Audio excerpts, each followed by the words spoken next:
উপরে টয়লেট, নিচে রুম, এটার সমাধান কি? এই যে দেখেন এখানে বরাবর উপরে আছে আপনার কিচেন, নিচেও কিচেন আছে, কিন্তু উপরে কিচেনের যে আউটসাইডের গাঁথনি আর নিচে কিচেনের গাঁথনি কিন্তু এক মাপে নাই, গাঁথনি 6 ইঞ্চি এদিক সেদিক হয়ে গেছে।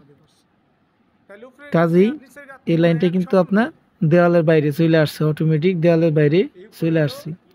সেম একই অবস্থা, উপরে কিন্তু দুইটা টয়লেট, মানে উপরে দুইটা টয়লেট 8 পিস করে আছে, নিচে একটা টয়লেট।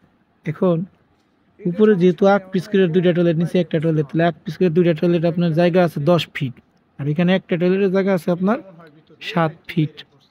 তাহলে আপনার গ্যাপ কত? 3 ফিট। এই 3 ফিটের মধ্যে অলরেডি 2 ফিট টয়লেটের বাইরে একটা দুইটা পানির লাইন, একটা পানির একটা ময়লার লাইন কিন্তু অলরেডি বাইরে চলে আসছে।